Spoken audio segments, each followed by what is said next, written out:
everyone. I'm here to talk about the story of Takara. No, not Takara. Decara Thompson. Um, and today the family had a press conference. I will be getting to that later on, but right now, I want to get into this part right here.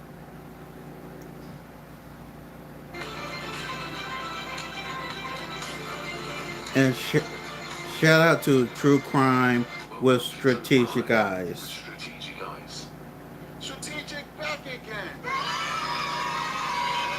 First of all, this is my first official day of vacation that I actually feel like I'm on vacation. It started yesterday, but I still felt like I was at work. Now I truly feel like I'm on vacation mode. So guys, we're cranking out content. We're gonna be dropping a lot of videos. So before we get started today, I want to remind you guys if there are any cases that you want me to cover, please do email us at strategiceyes with a Z at gmail.com. That's strategiceyes with a Z at gmail.com. Now, good morning, all.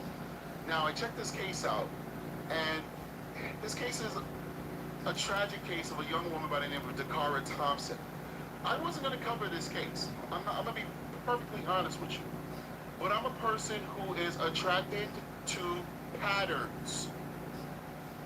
Without the ones like you working tirelessly to keep things running, everything would suddenly stop. No matter your industry, Grainger's here for you with professional grade supplies. Call, click Grainger.com, or just stop by. Grainger, for the ones who get it done. I gravitate toward patterns when I'm looking at these true crime cases.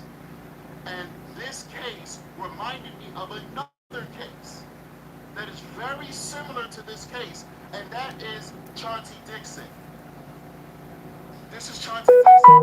And what are the similarities in these two cases? We have two beautiful African American females, two illegal individuals from South America. Now, I already, a few people are like, oh my God, I'm not going to watch this. But we're not talking politics, people. We're not talking politics, but what we are going to talk today is common sense. See, because I think that there are some things that we should all agree upon. When I see, the government snatching grandmas off the street, it does hurt me in my heart. Like, oh my gosh, that's somebody's grandmother's been here 30 years. Yeah, she probably broke a law or rule, but she's been here 30 years and she has 10,000 American kids. Why are we snatching grandma? But we should all agree that if you're not here legally and you commit a crime, you should be sent back to your home country. And in each one of those Exactly. instances, it was a man who had an extensive criminal record in America who was not supposed to be here, but the government, the local government, did not report this person and send them back, and now we have dead black women. And that's painful. It's painful if anybody is killed. So I'm not trying to just say because they're black that they're better than anybody else. No! Jocelyn Nongari. We could, Laker Rod, we could just go down the list of all the different people who have been victimized in these matters from people who weren't here. And this case is no different, guys. We got to check this case out, man. This is sad. This is very, very, very sad. I'm going to read for you guys. We're going to watch a few news stories to catch us up. Then we're going to read some of the charging documents so you can hear what happened to this young lady. And then we're going to watch the press conference, and it's going to blow your mind, people. Let's keep going. Tonight, WJZ Investigates uncovering new information about the murder of a 19-year-old whose body was dumped over a bridge near Annapolis. The suspect, we know, in custody tonight, and authorities saying he's in the country illegally.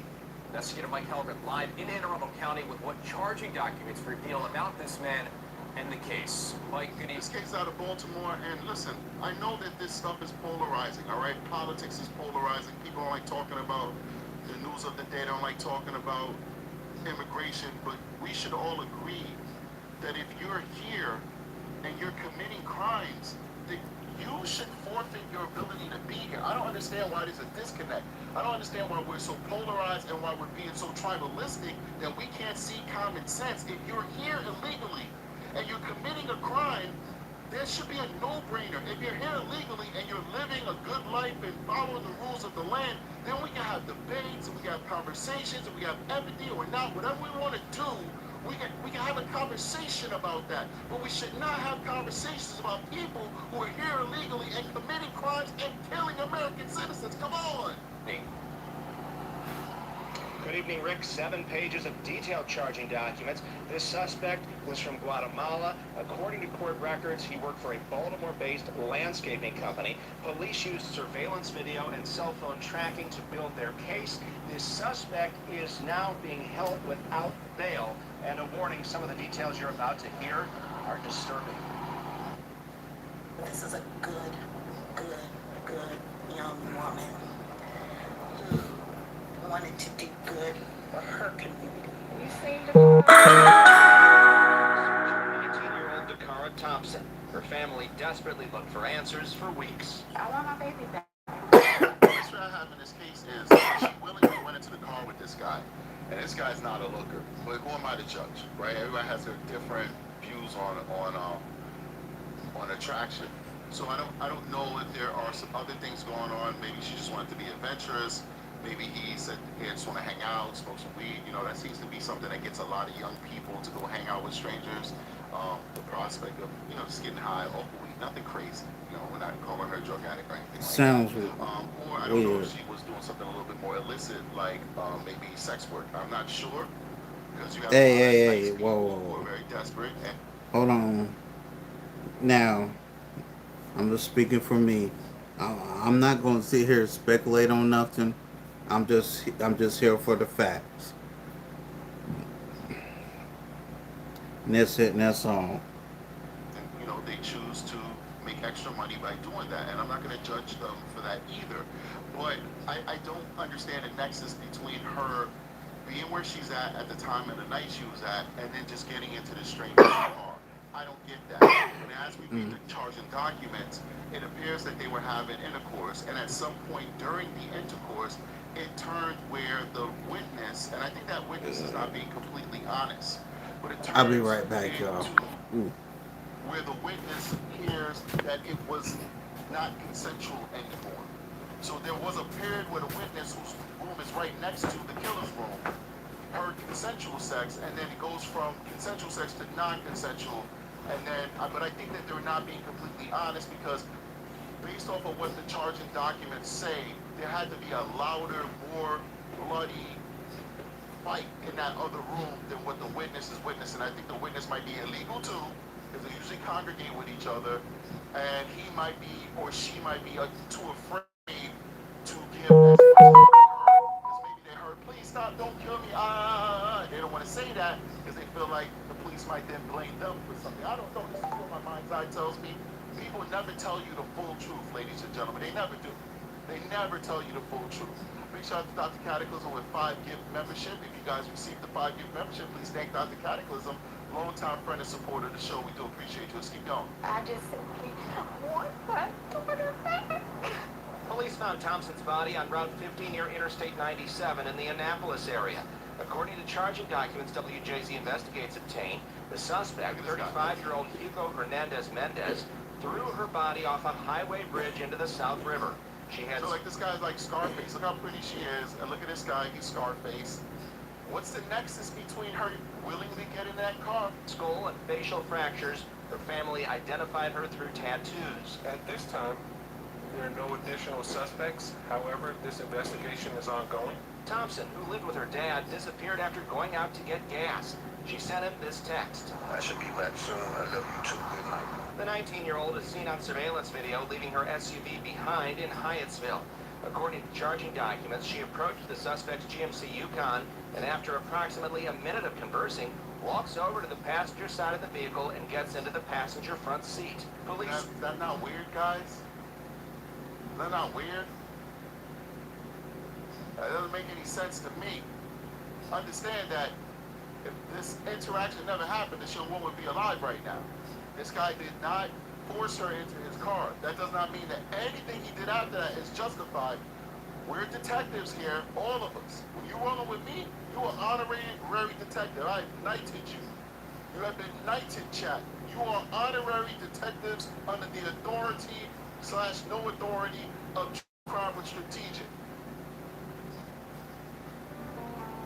I knew you'd fit me like a glove the day I found you. No wonder thousands of people are using these. What? Mug? Yeah, they're pretty. But what's wrong with them? You can't see it. But right now I'm reading everything I'm telling you. Oh, gosh. Yeah, and that's not all. I can also see how my stocks are doing and catch up on the most relevant news without touching my phone. And are you going on a trip soon? No. Yeah, I'm going to Japan for a week. Well, with these Y ones you can translate both text and audio in real time. And so you don't get lost in the streets of Tokyo. You can see the map and follow the instructions while you're on the move. Wow, and I like the teleprompter, huh? Yeah, in fact the CEO cheated on it in a talk he gave while using his reality shows. Sure, they go unnoticed and look light. They sure are, and the battery lasts up to 5 days with a charging case. But how do you charge them? With their own case you store them and that's it. How crazy. Yeah, well, I have to let you have a meeting in 15 minutes. Look, don't be selfish. I want mine too. Check out the Even Realities page. You can get yours there. Nice. I think you're going to record your videos with the C1s now, have they? So we don't think like family members of the victim. We don't think like activists. We don't think like bleeding heart people. We think like cold-hearted detectives. And cold-hearted detectives, we want all the information. We want all the information. We want the entire story. We want the good and the bad and the ugly. So what is the nexus between her getting gas, telling her dad, I'm going to get gas at like 2, 3 in the morning, and getting into this guy's car? Let's keep going. Say they drove to his house in Bowie and believe he killed her in his bedroom. A roommate reports hearing the defendant having sex and then a grunting noise which made it believe that someone wasn't enjoying the sex. After executing a search warrant, police found what they believed to be the victim's blood and missing fingernail, along with hair and other evidence in the bedroom and in the trash, along with multiple pairs of women's underwear and lingerie. Hernandez-Mendez agreed to an interview, telling detectives he went to a nightclub to meet his ex-girlfriend, but never did. When detectives questioned further, the defendant denied any involvement. Prince George's officials say Hernandez-Mendez was in the United States illegally. U.S. Park Police arrested him for a DUI 5 months ago, but let him go. The U.S. Government has made. Well, if he wasn't supposed to be here, why the hell did they let him go? If he wasn't supposed to be here. And they made the decision to release him. So I think the questions should be asked of the Justice Department. Right. So this is a situation where you can't blame the local people, because the U.S. government is the one who seized him for DWI. We gotta ask ourselves, when did that happen? Let me go back, because Yeah, when did this when did happen? that happen? Did that happen last year, or did it happen this year? If it happened last year, then you could pretty much know why he was let go. If it was happened this year, then an administration would probably be a hypocrite.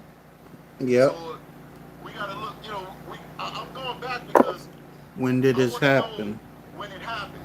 Because it's either that was the policy back then and we all know that everybody got let go at that time, or if it happened this year, then you're a hypocrite because you're supposed to not be doing that. So let me go back real quick. And ICE has now issued a detainer for the suspect. Now, the victim worked for a nonprofit that was one of Governor Moore's initiatives, and the governor tonight is calling her a bright light, and he is promising accountability for anyone responsible for her murder. We're live in your court in women's underwear and lingerie.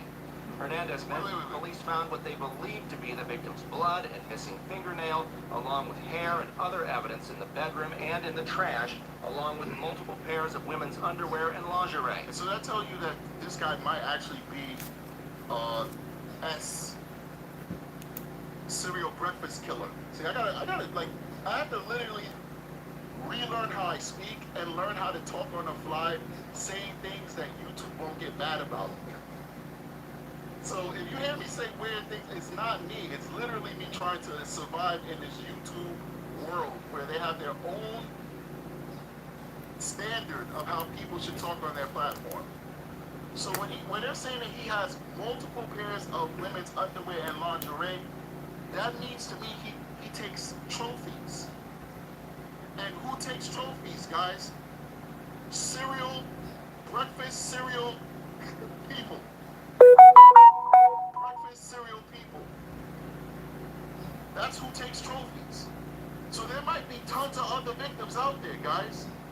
There might be tons of Yeah, other victims out there. This is crazy. Let's keep. if he has quote unquote trophies, there could be more women out there. If this turns out to be true. Going. Hernandez Mendez agreed to an interview, telling detectives he went to a nightclub to meet his ex-girlfriend, but never did.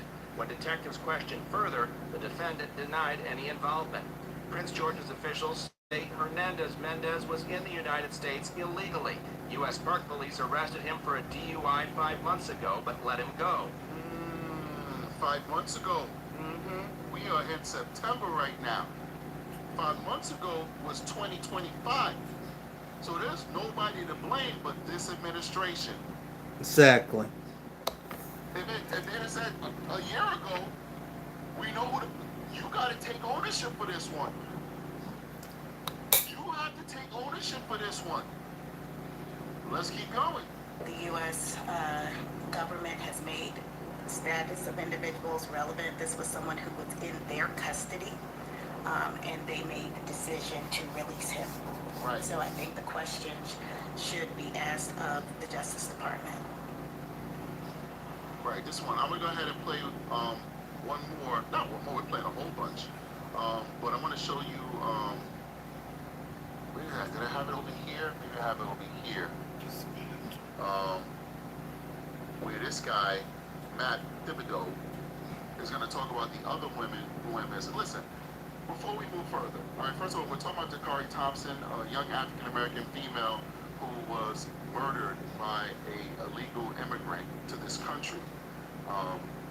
I am now like 3 months postpartum and still trying to navigate all the emotions and everything that comes with it. And I had an idea of what my postpartum journey would look like. Expectations are a hell of a thing. I know. Murdered by a illegal immigrant to this country after circumstances we're not clear about, whether it was just a rendezvous with a random person or sex work or something. We don't know. The bottom line is she deserved to die.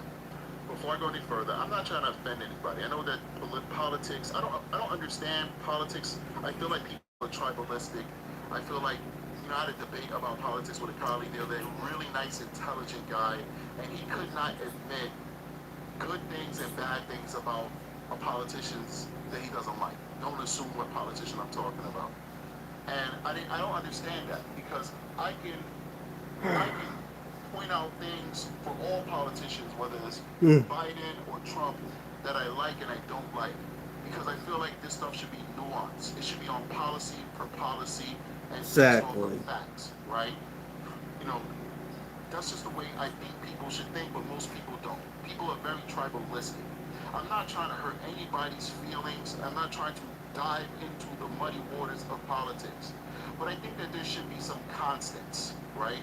There should be some things that we should all agree upon, because if we can agree upon some things, then we can make meaningful change to other things, right? So for instance, just to give you some insight into my view of immigration, all right? Because we're talking about immigration, so I think it's relevant.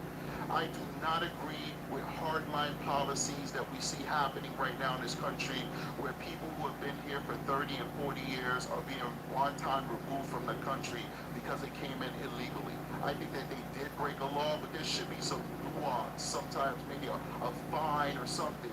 It is what it is. But I also don't agree that somebody who's here illegally should commit a crime and be allowed to stay here, okay? For some reason, there are people in this country who exist in this country who believe that it is everybody's right in the world to be here in America. But no other country has that ideology. You can't go to Mexico and have that ideology. If you're in Mexico illegally, they will deport you. If you're in France illegally, they will deport you. If you're in Australia illegally, they will deport you. If you go up to Antarctica with the Eskimos, sorry, I think they said that that's derogatory now, or the native people of Alaska, of Antarctica, they will deport you too. But yet there are some people that believe that you can come to America and that, you have to stay forever. I don't understand how that works. I think it's nuanced and we should handle these things on a case-by-case basis. But there should be a hard line, and the hard line is if you commit a crime, a serious crime, we're not talking about you got a parking ticket or a speeding ticket. DWI kills people. If you're drinking or driving, you could possibly kill somebody. Yep. Domestic violence is a crime against your family. It's horrible. If you do these things, end up murder, death, all these different things, you should be deported. So why can't we come to that baseline? Why is it so hard for some of you to agree to just that baseline so that now once we agree to that baseline, now we can save grandma and grandpa.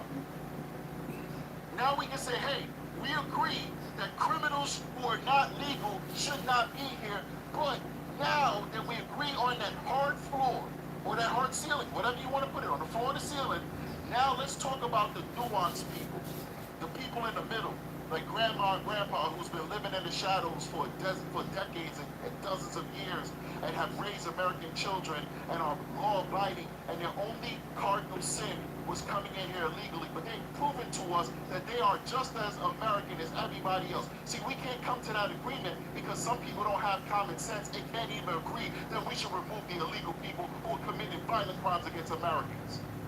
Make it make sense. That's why we have so much division in this country, because we lack common sense. So tribalistic.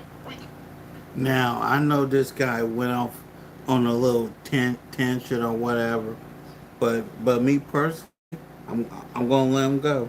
I'm gonna let him go. Can't even agree on the things that we should agree upon. Just Facts. like if you're an American and you commit a violent crime, we should lock you up. Damn If right. you're illegal and you commit a violent crime, we should lock you up and deport you. Because this Facts. is the greatest country on earth. It doesn't matter what the Europeans say, it doesn't matter what the Asians say, it doesn't matter what some of the South Americans say. This is the greatest country on earth. Why? Because they all want to come here. The Europeans want to come here, the Australians want to come here, the South Africans, the South Americans, the Asians, they all want to come here. That's why we're the greatest, because they all want to come here. They all want to come here. So if you have the privilege of being here, however you got here, you have to never forget that it's a privilege that you are touching this soil, that you're breathing this American air. And if you don't respect it, why should we respect it? Why should we respect your rights if you don't respect our rights?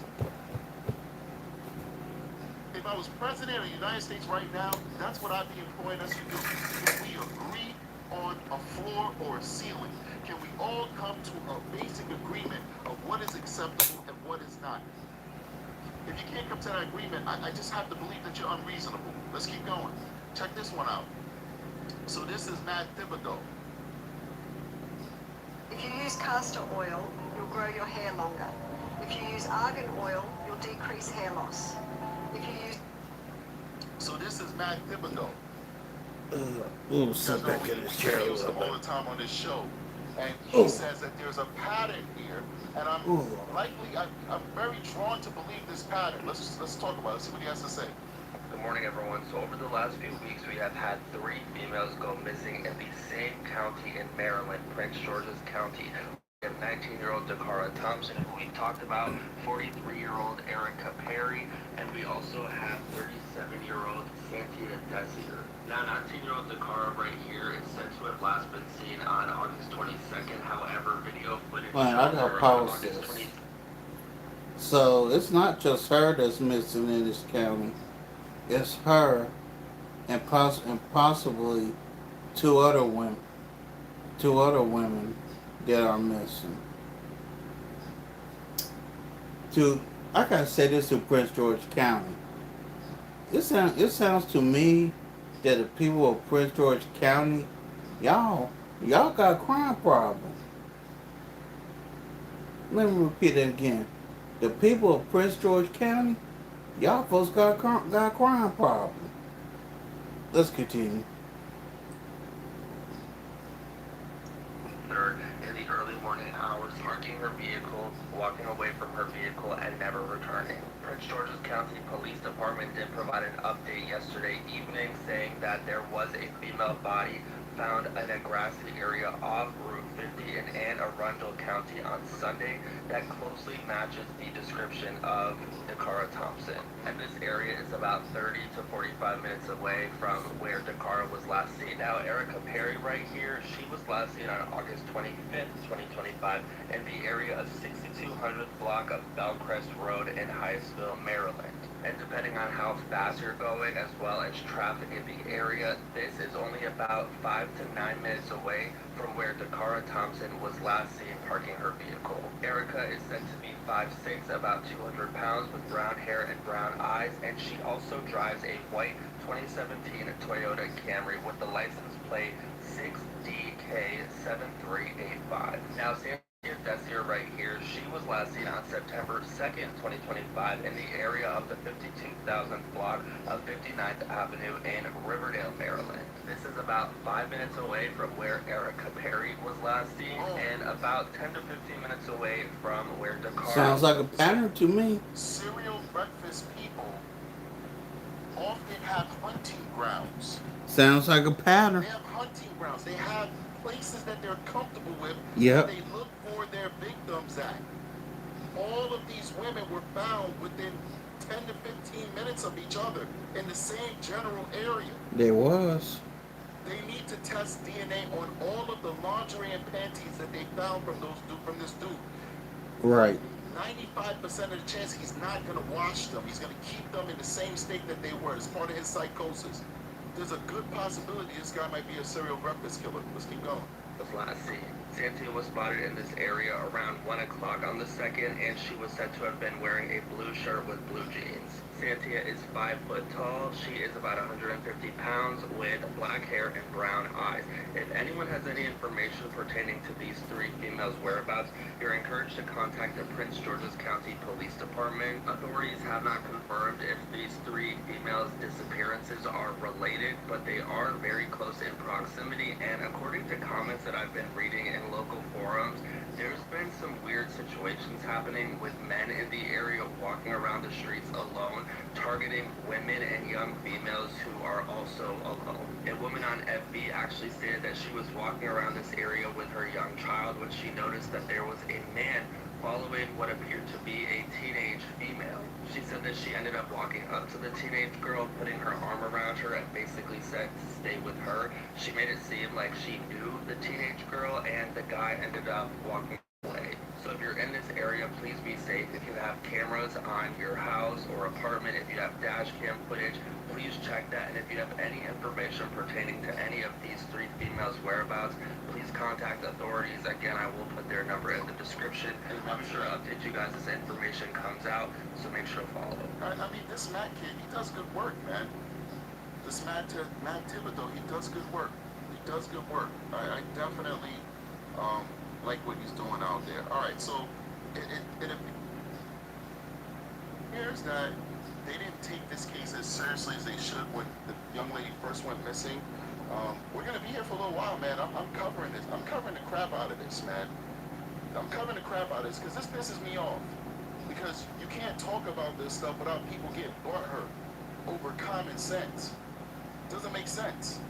You know, I just don't understand why we can't all come to an agreement that, you know how many cases I get, not to put my personal, well, you know, you guys come here for my personal experience.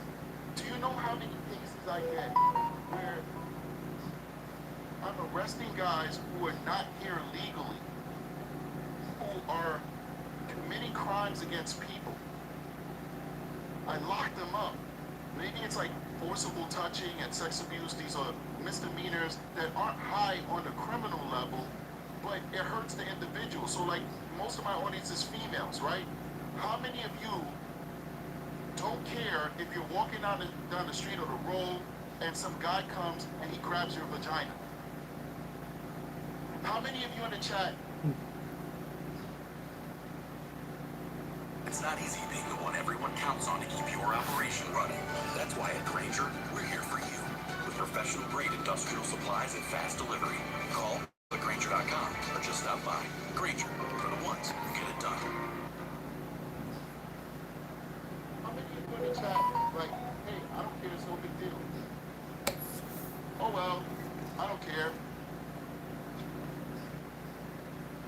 Nobody, right? If you're walking down the street and somebody just grabs your vagina, not even slaps your butt, which is disrespectful too, they literally just grab your vagina like that. There's nobody in this chat who would be like, that's okay, it's not a big deal. Well, in New York State, that falls under the 130 section of sex abuse in the third degree. If you charge it, you probably charge both forcible touching and sex abuse in the third degree. That's PL 130-55 and PL 130-52. That's a low-level misdemeanor. How's that a misdemeanor? Investigation. I will find this person and I will lock them up. I always thought that any SA crime will be a felony. How is that a misdemeanor? And because of the laws in my neck of the woods, this person will be released and he'll just be out there on the street. He'll never be reported to ICE, never be reported to the federal authorities. He will just go right back on the street. And what you have it, I come back in the office to work, and another one of my colleagues have another case on the same guy. He got released and he did it again. How many victims do we have to allow? Talk about it. My personal opinions, ladies and gentlemen, it's my personal opinion as a private citizen. How many victims are we willing to allow these people to create before we start taking this stuff seriously?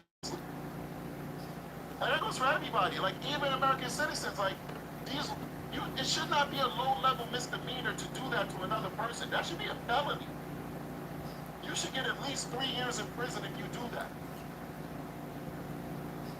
Whatever, man. I don't understand why we can't have a baseline of understanding that if you come into this country and you do crimes, you should be sent back to where you came from after you do your time in America. I just don't get it. Now, the News 4i team has been digging into details about Hernandez Mendez's prior arrest by federal authorities and why he was let go. We're going to bring in investigative reporter Tracy Wilkins, who has also learned about questions here about Prince George's County's police's sort of initial handling of the case and her report as a missing person. Yeah, there are a lot of questions in this case. Let's start with what we know about Hugo Hernandez Mendez and his past interactions with the law. An ICE official tells us he is from Guatemala and entered the country in an unknown date. But we know when he crossed the radar of federal officials just as recently as this past spring, he was not kept in custody. Today at the press conference announcing murder charges, state and county officials said he had been arrested by the U.S. Park Police last April and charged with a DUI, but was released. We looked for those records, but could not find them in the court system. We asked Park Police for charging documents, but they directed us to file an open records request to receive them. But sources close to this investigation say... All right. I just gotta address this real quick because you guys know what we do here on this channel. We're civil and we love each other because we're a family. All right, big shout out to Leslie for getting membership. This stream, I'm not taking time out of my life or my vacation to make an anti-immigrant stream. That is not what I'm about. I have immigrants in my family. I've been down to 26 Federal Plaza in New York City, giving citizenship to family members. I'm a Caribbean person. There's not one Caribbean person in America that doesn't have people who are not American citizens. I am not anti-immigrant, all right? This is about common sense, about people who are not here legally, who are committing violent crimes in this country, all right? So let's not let the chat divulge into an immigrant, anti-immigrant, whatever. We're not here for that. There are other channels to do that on. There are political channels you can do that on. What we're here is we're talking about common sense and how do we protect victims. Everything we talk about always has the backdrop of protecting victims and giving a voice to the voiceless, okay? So just keep that in mind as you guys are conversing, and make sure that you're respectful with each other. We are not here to hate. We're here to heal, and we're here to put a light in the darkness Talk that about it. seems to be just taking over the world, okay? All right? So I'm just throwing that out there. It's not for any particular person. This is just for the temperature of the chat. This is not the place for it, but we are here to talk common sense, all right? You guys figure it out. You guys are adults. I believe in you. We can figure it out. I do believe. I don't think moderation is even necessary because I believe in you guys. I know you guys have what it takes to do the right thing. Let's keep going. Hernandez Mendez was arrested on the Baltimore-Washington Parkway in Prince George's County on April 25th by the U.S. Park. And just to address one more thing, because this, it's what we do on True Crime Strategic. Somebody says, I think we can talk about crime without bringing in race and illegal. I disagree. I 1000% disagree. See, that mentality is the mentality that destroys communities. Like, for instance, statistics show a portion of the population, African Americans commit more crimes, more violent. No, hold on. Hold on, y'all.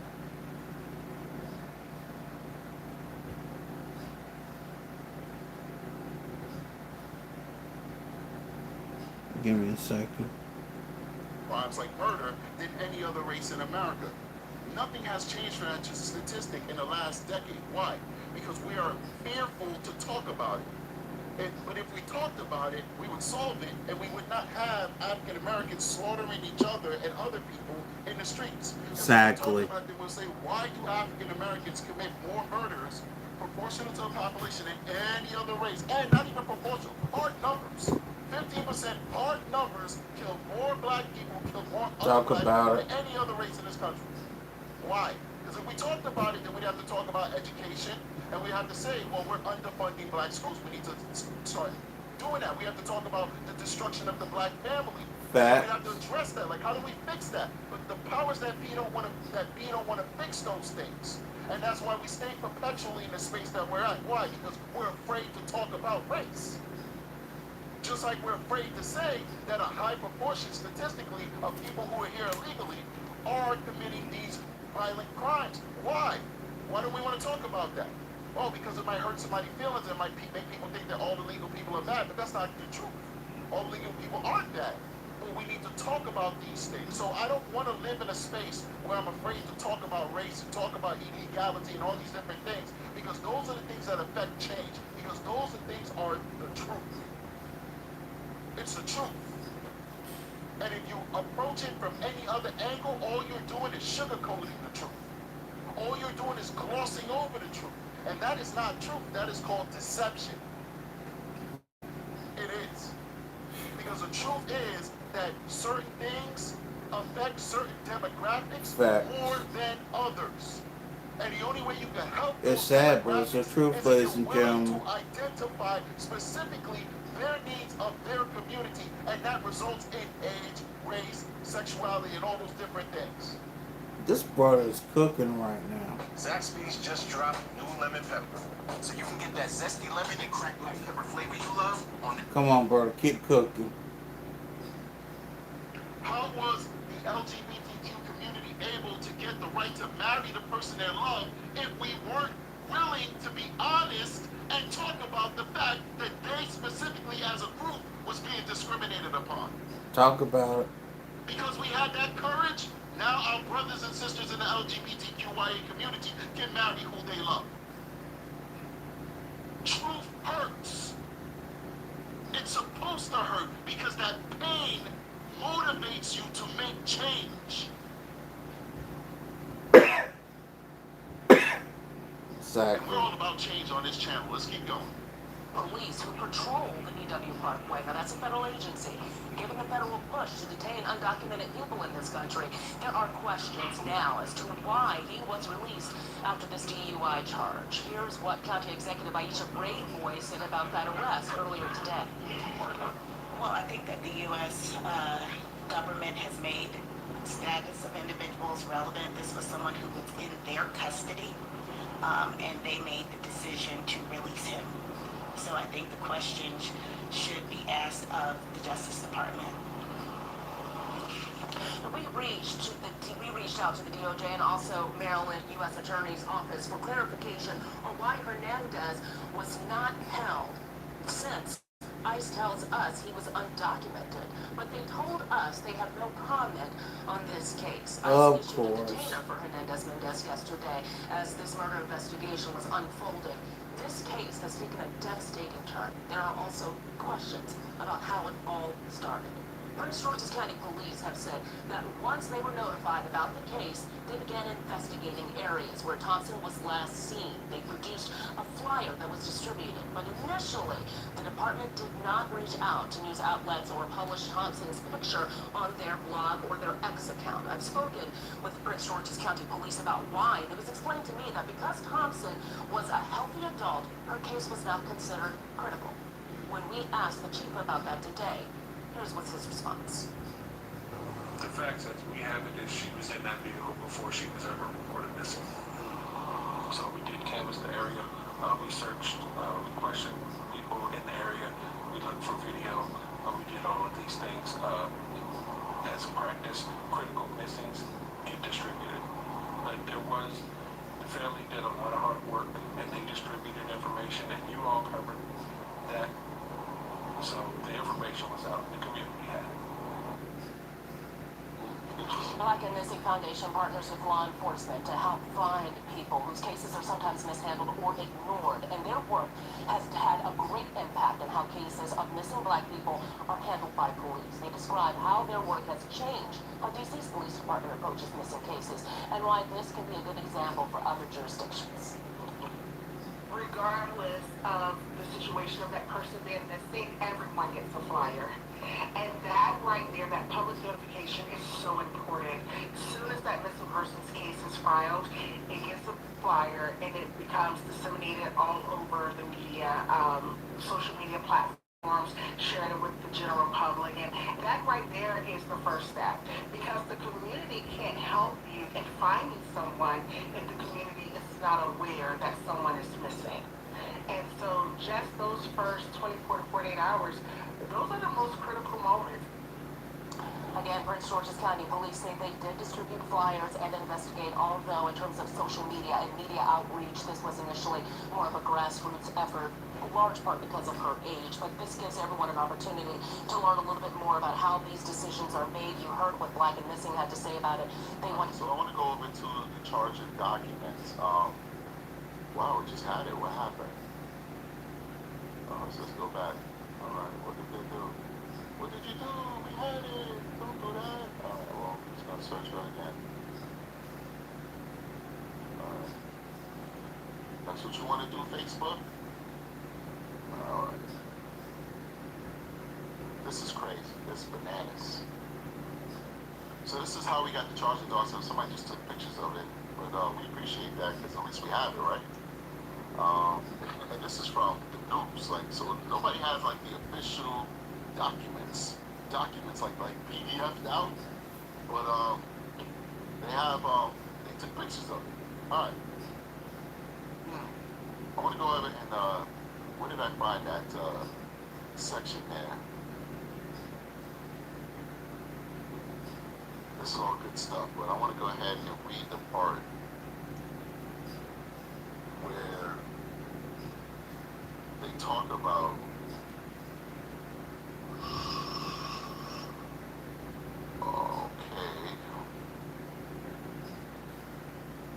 here we go. Detectives had the opportunity to interview the occupants of the residence. Detectives spoke with witness one, whose identity is known to police, who advised that it lives at the residence with its family, its cousin, the defendant, and two other roommates. Witness one advised that the black 2007 GMC Yukon XL Denali, bearing Maryland registration 6FF8511, is registered to it, but its cousin, the defendant, is the only one who operates it. Witness one advised that its cousin, the defendant, has a drinking and drug problem. A drinking and drug problem. Somebody in the chat says, this is probably the reason why nobody else is talking about this on YouTube, because they don't want to talk about the touchy stuff. But see, the thing is, on this channel, we don't care. We're going to speak truth to power no matter whose feelings it hurts. Because guess what? I got a day job. This is not my livelihood. So I'm not going to let the feelings of the audience dictate how I get the word out there. I'm going to be a voice for the voiceless regardless of whether it Talk hurts about it. people's feelings or not. And these things need to be discussed 1,000%.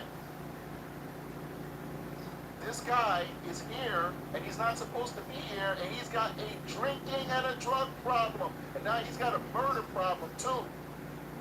Detective spoke with witness 2, whose identity is known to police, who advised that its room is right next to the defendant's room. Witness 2 advised on August 23rd, 2025, in recalled hearing the defendant having intercourse around 5 a.m. Witness 2 advised it could hear a grunting noise, which made it believe that someone wasn't enjoying the intercourse.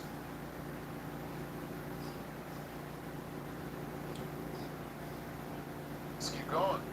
Witness 2 further states that after a period of time, it remembers all. Oh my gosh, you couldn't take a better picture than this. Ooh. Let's see if we can get in there. It remembers all something in the room. Oh my gosh. You are the worst whoever took this picture. Witness 2 then states that it falls asleep. Later that same day after waking up, witness 2 remembers walking something of the residence on August 23rd, 2025 at approximately 1200 hours and observing a black 2007. Basically, the most important part was messed up. The most important part is messed up. All something in the room, something, boom. Hey, man, that sucks. You know, you gotta like kick yourself in the butt after that. Like, yeah, I got messed up. I screwed up. Oh man, remember something? I'm trying to see if I can get that. That is like the part we needed. That's the part we needed. That's the part that we needed right there. Alright. Detective spoke with witness of Barron, Maryland, blah, blah, blah, in front of the house, was not parked in front of the house. So they witnessed something and they heard something for a period of time and they heard something. So up here is where they heard what happened. They either heard silence in the room or they heard screaming in the room. There's something that happened up here that we can't read. So let's go to witness number 3. Detective spoke with witness number 3, whose identity is known to police, and witness number 4, whose identity is known to police, who advised that they had no recollection of August 23rd, 2025, and that they stay on the opposite side of the house from the defendant. A search of the resident was conducted with multiple items of evidentiary value were recovered. Detectives located a bedroom in the front side of the residence. Detectives, hold on one second, what's up, buddy?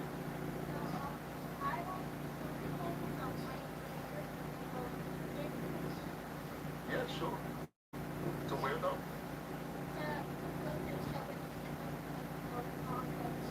Oh, Subway, okay. Alright, yeah, we can do that, buddy. Alright, sorry about that. Wants to get some cookies from Subway that you dip. I don't know what he's talking about. Well, I guess we're getting some cookies. Okay, alright, let's see. Okay. Detectives observe identifying documentation to include a social security card, identification cards, and work pay stubs belonging to the defendant. Upon visual inspection of the bedroom, multiple areas were observed and what appears to be suspected blood evidence.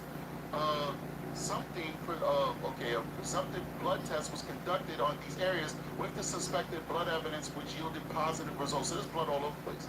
Suspect blood droplets were also observed on the defendant's mattress located in the bedroom. A white fake French manicure style fingernail was located on the floor of the bedroom. So I think that the witness is not being honest because it seems like she was fighting like hell in that room. She was fighting like hell in that room, and it just doesn't jive with what the witness is saying.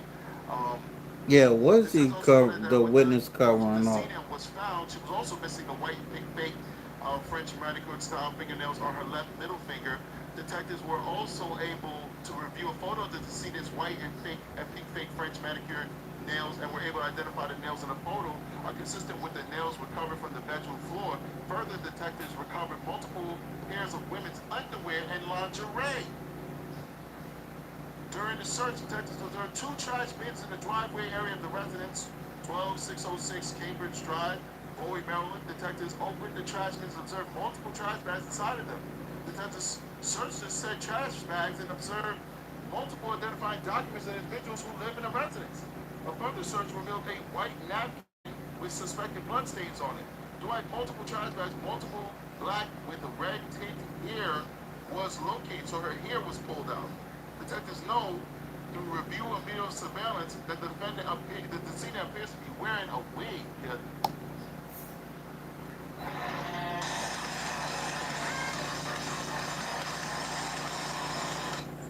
Wearing a wig. In which the hair color is consistent with the hairs recovered from within the multiple trash bins. Wow. So there's so much information they have. At this point, I think we should go to the press conference and hear what the law enforcement has to say, because they're probably going to explain all of this to us. So let's do it.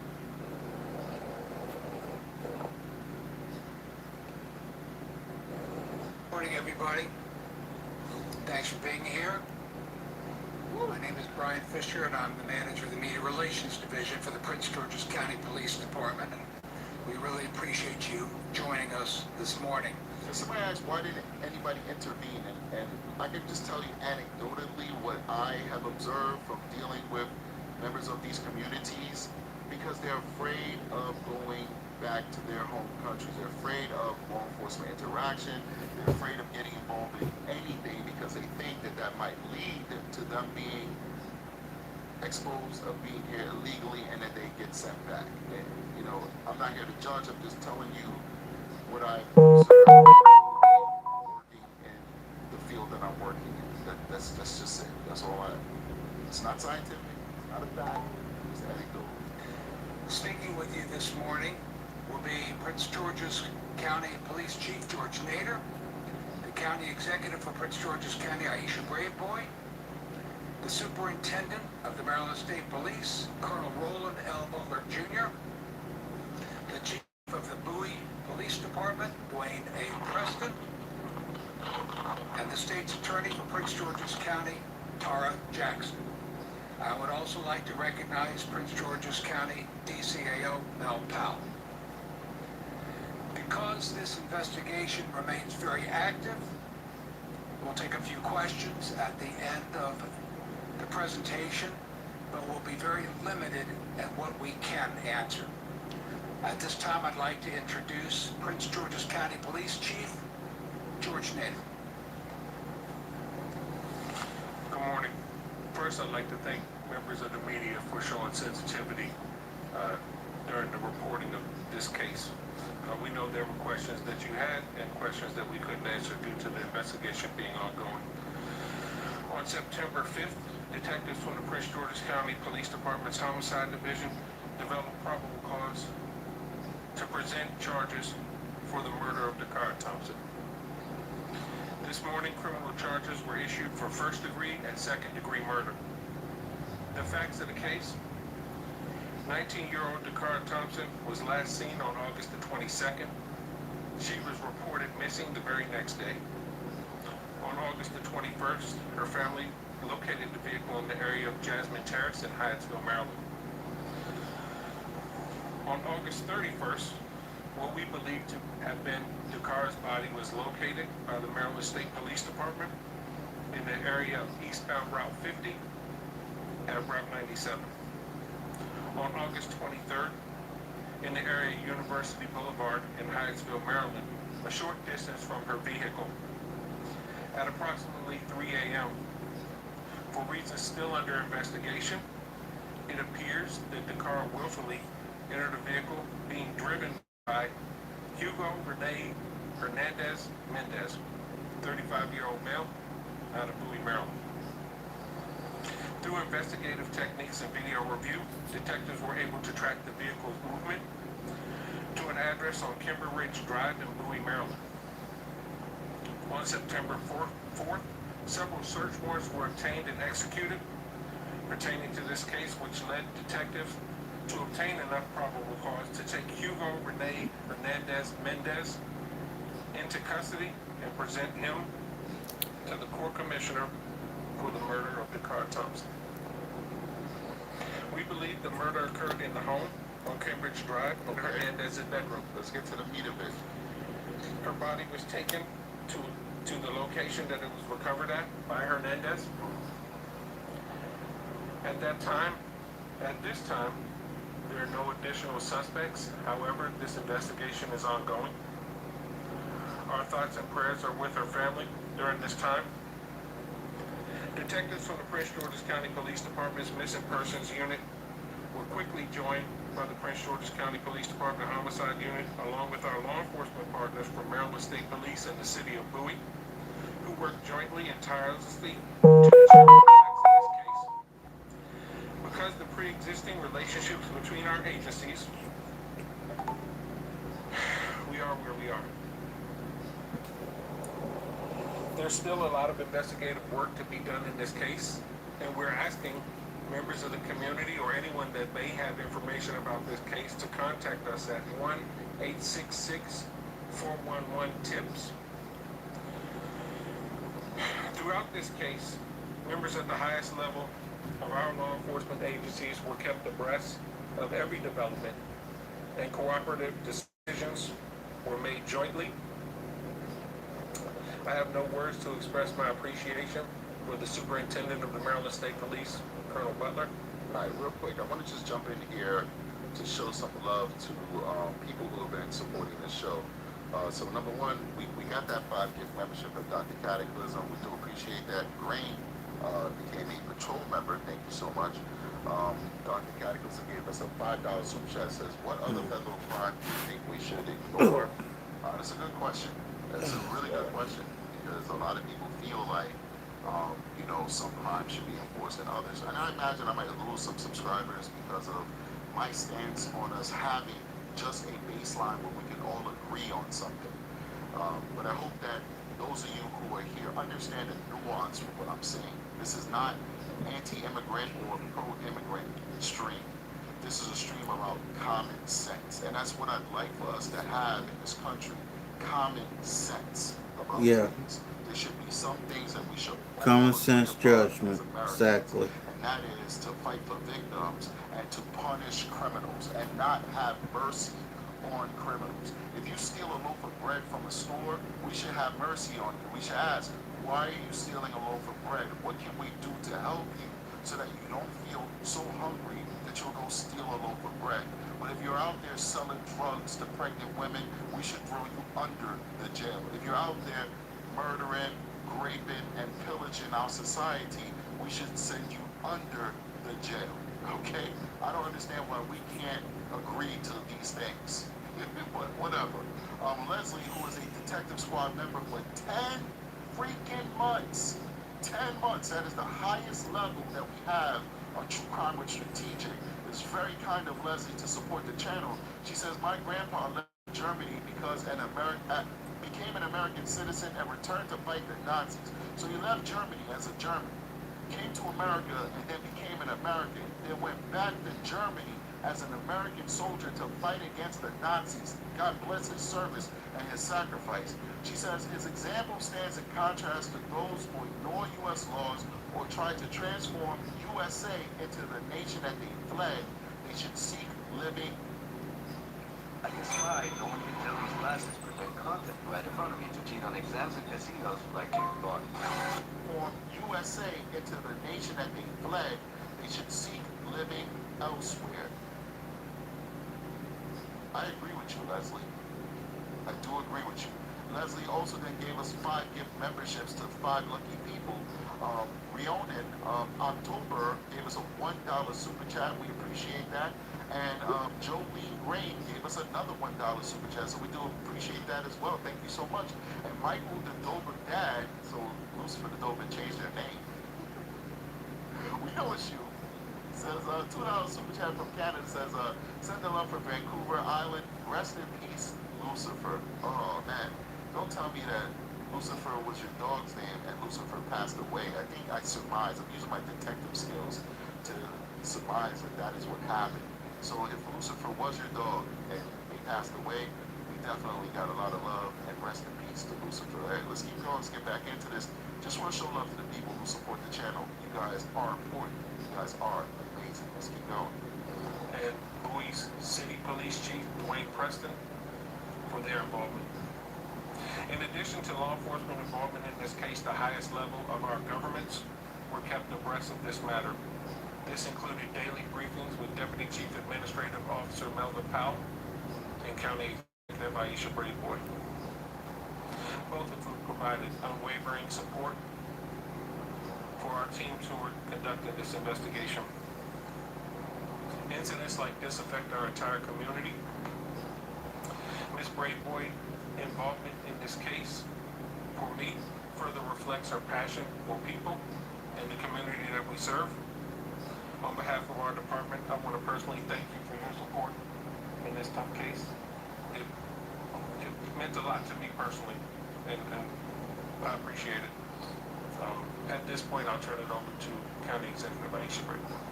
Thank you so much. Thank you, Chief, and thank you to all of our public safety partners who are here with us today. But more importantly, I want to thank this community. When you found out that Decara Thompson was missing, you answered the calls of her parents and her family to help find her, to locate her, because she means so much to so many. And so it is tough that we're at this point where the search is over and justice begins. I want to thank our superintendent. I want to thank also Chief Preston, the men and women of the Prince George's County Police Department and its homicide unit, as I have repeated numerous times as state's attorney, the best of the best. I want to thank you for closing this case quickly. And now we will hand this case over to our state's attorney, Tara Jackson, to seek justice. But I did want to reflect on Decara Thompson, young 19-year-old graduate of St. Charles High School in Charles County.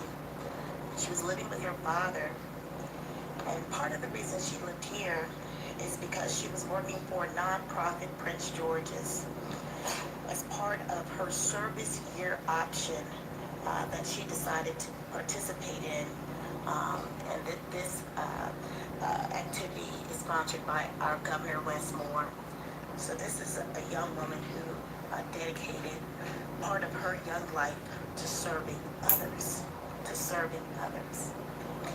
And I want that to ring home to all of you that this is a good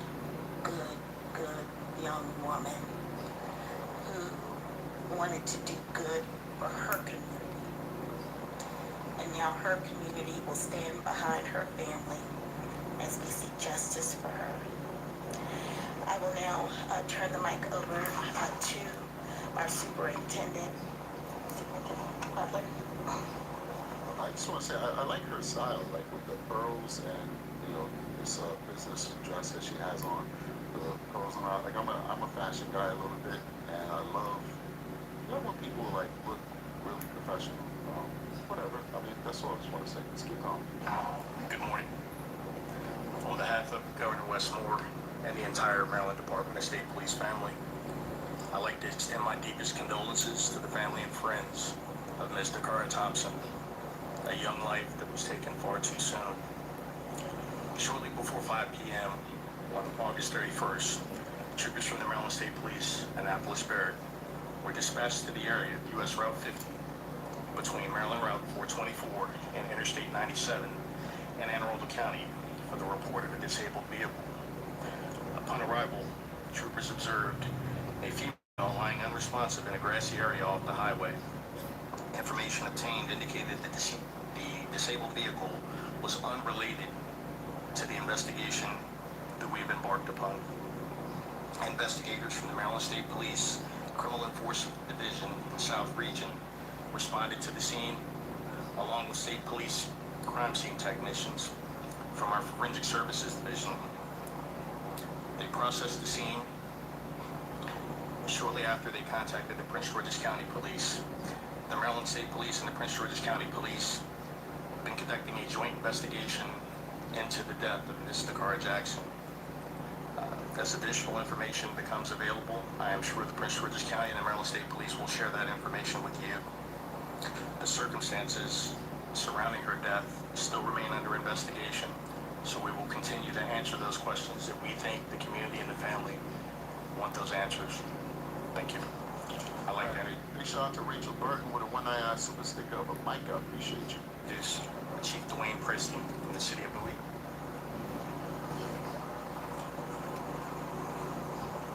Good morning. On behalf of our city manager, Alfred D. Lott, I want to express my condolences to the family of Decara Thompson. Members of the Bowie Police Department have worked in great collaboration with Prince George's County Police Department and the Maryland State Police. And unfortunately, the evidence led to... So somebody said he just called it Decara Jackson. It's just a, he just made a mistake. Her name is Thompson. To our understanding, is Decara Thompson. So he said Jackson. He probably just made a slip of his tongue. This incident culminating in the city of Bowie. We continue to work in partnership with our strong partnerships with our law enforcement agencies, and it's our prayer that as this case matriculates through the criminal justice system, that justice will be served for the family. Thank you.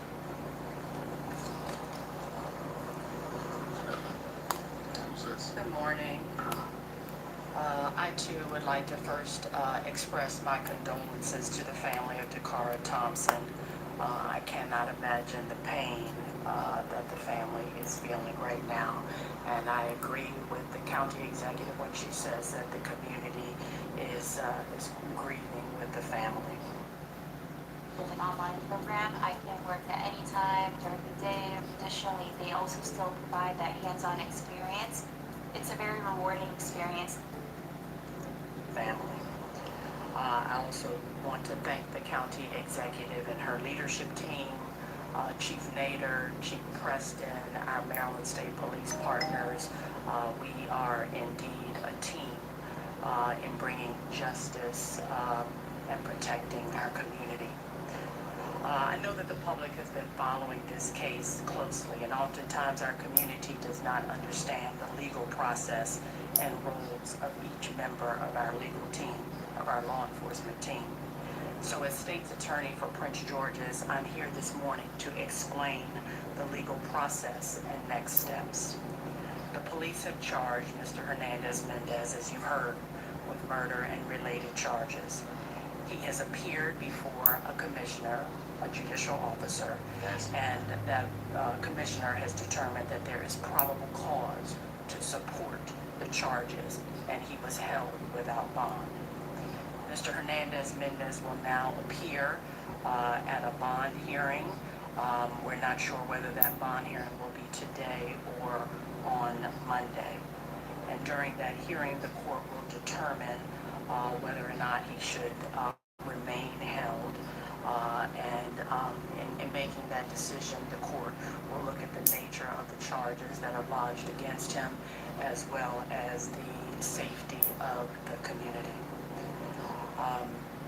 As I said, this bond hearing may occur on Monday and not today.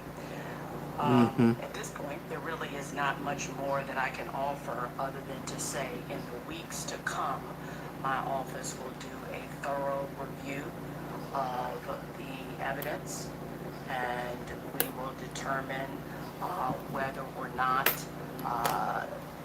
Mr. Hernandez-Mendez should be indicted, and if so, what he should be indicted for. It is important to remind our residents, and I want to do this always, that any person who's charged with the crime in Prince George's is entitled to due process through our judicial system, and it's my job as the state's attorney to ensure that justice occurs, but that the processes are transparent and fair and in full accordance with Now, I have a quick question for people in the chat, because some of you guys probably know more than I do about the area. My understanding is that Prince George's County is an affluent community, a largely African-American. Yeah, it's upscale. The area, that's what it's called, right? Upper middle class, so, yeah. You guys elucidate me? educate me on the demographics of the area? I'm just curious. Law. And finally, I just want to add that my office remains steadfast in working with our partners daily to make sure that our community is safe. Thank you. It's Maryland. So the deepest gratitude for the men and women of the Prince George's County Police Department that worked this case literally around the clock since she was reported missing. I deeply appreciate their efforts, and I appreciate the journalism that has covered this case to this point. Now we'll open it up for a few questions. Yeah.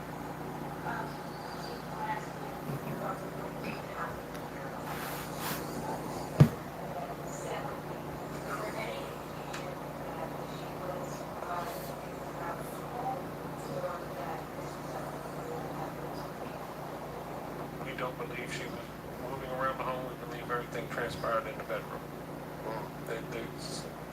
So what is surrounding the two coming together, that's what we're still investigating. Right. But we all want to know, like, why? Nothing, not that we're aware of, but we are aware of one prior arrest that occurred with the United States Park Police in April. If it wasn't for that disabled car, would that area have been searched? Was that on? That area is probably about 7 miles away from the murder location, but a good distance away from where she went missing. So we are thankful that the Maryland State Police had the ability to locate that body based on that call for service. All right, now, I'm going to be honest with you guys. I'm going to be 100% honest with you. I think she was tricking. I think that she was tricking. And I think, like, in the past, like, we would view somebody who...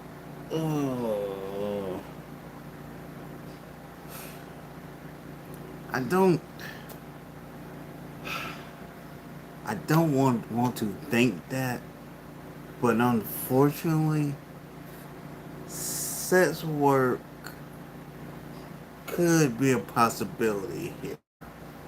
I'm sorry. I don't want to go there, but unfortunately, sex work is a possibility here.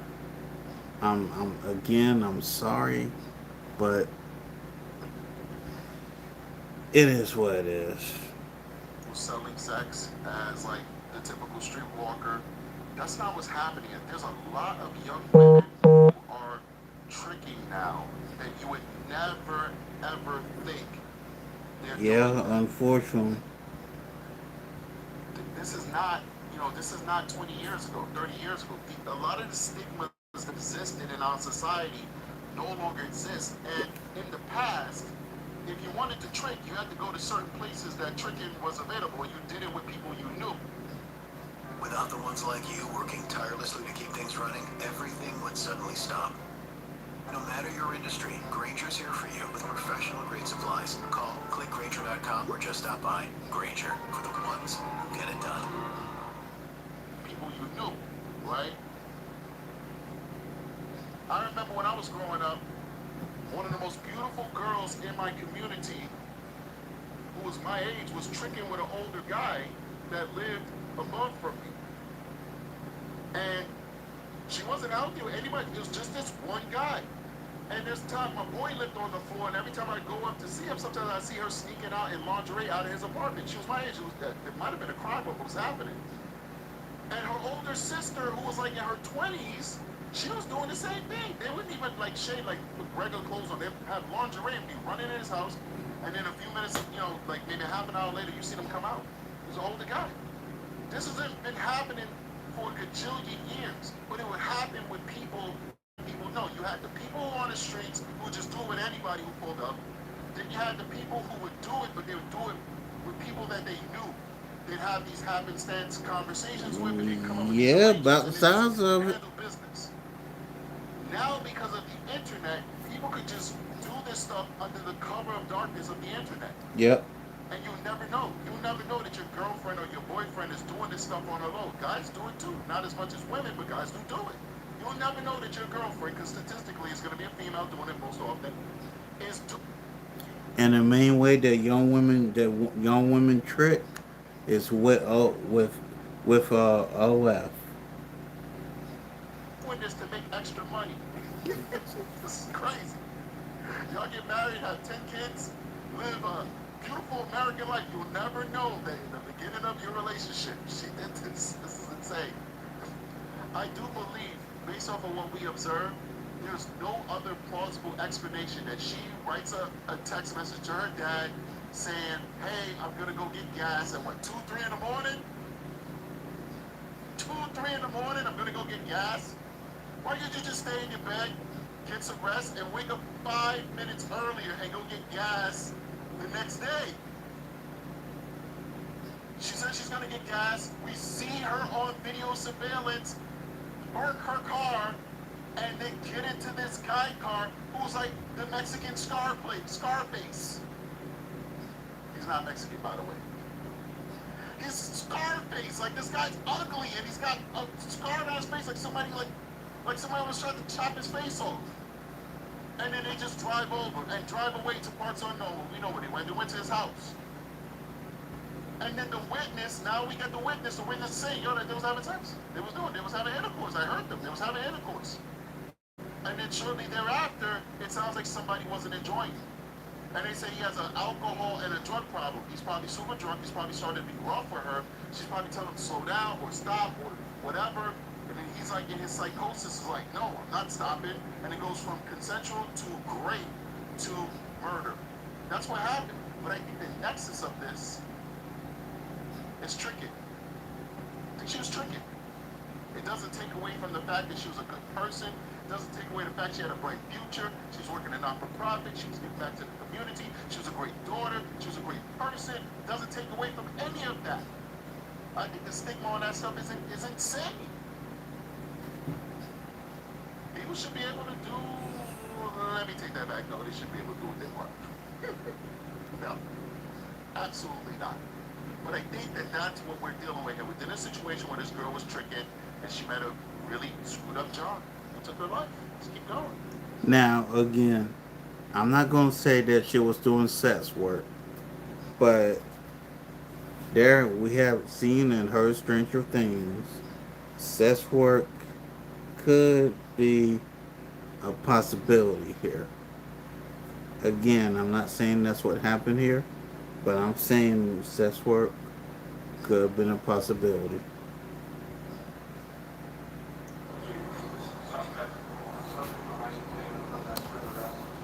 He was not at that. He was not subject to ICE detainer based on that spring arrest. No. I'll be right back.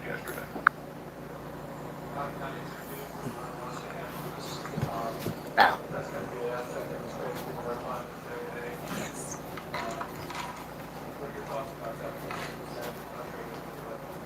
So, as was indicated, he was arrested by U.S. Park Police, which falls under the auspices of the federal government. So the federal government arrested him in April of this year on a DUI charge. He was then released pending his trial. I don't believe his trial date has come up yet. So what we know is that he did not, according to our records, have any contact at the state level, but he was arrested by federal authorities in April.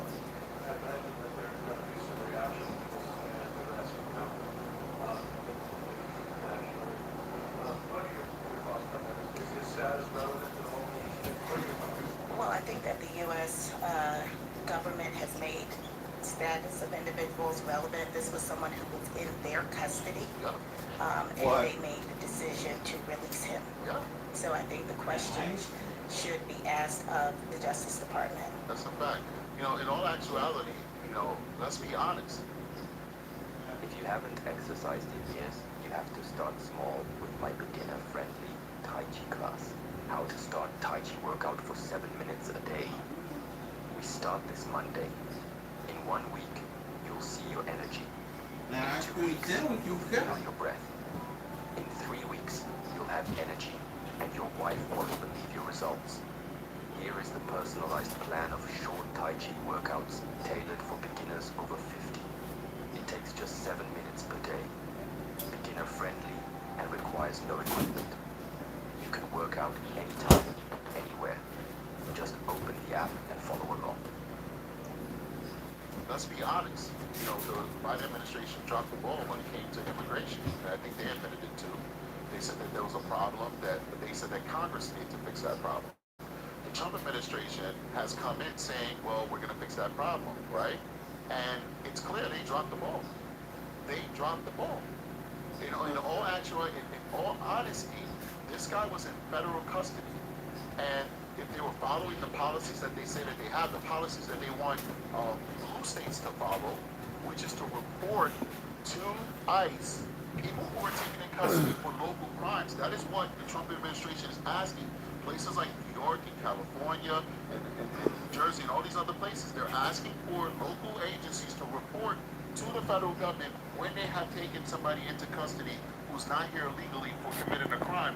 But yet, they had this guy in their custody well within 2025, well within their administration 5 months ago, and they did not follow their own policy. They released him back to the streets. If the federal government would have kept this guy on an ICE detainer, he would not have killed Decara Thompson. So this lady is 1,000% right. Exactly. Correct. Yes, ma'am.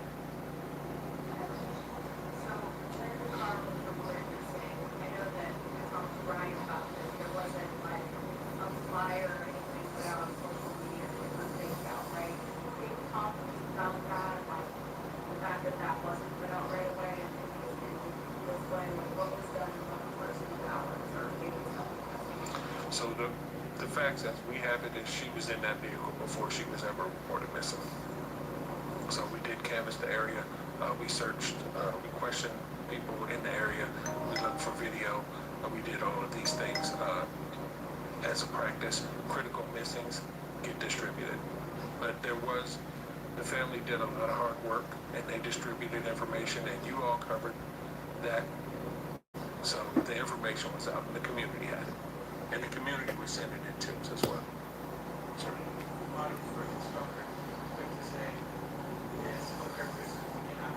Correct.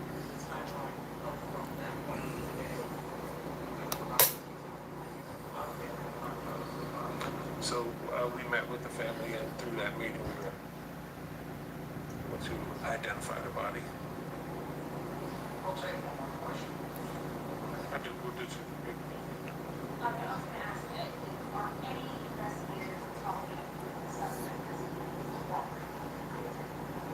We did interview the suspect and we got limited cooperation.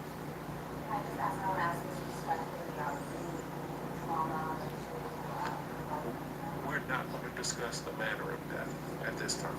But thank you for your question. And thank you all. We really appreciate you coming up.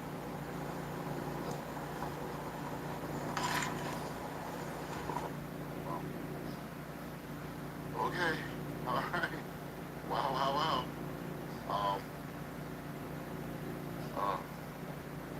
Let's do it. Listen to the lawyers. Let the lawyers tell us what's going on. Along Route 50 on Sunday afternoon in Anne Arundel County is in fact that of missing teen Decara Thompson. Now, earlier this morning, police announced that she had been killed and a man has already been arrested and charged in connection with her murder. That suspect, according to Prince George's County Police, is in the United States illegally and is now subject to an ICE detainer.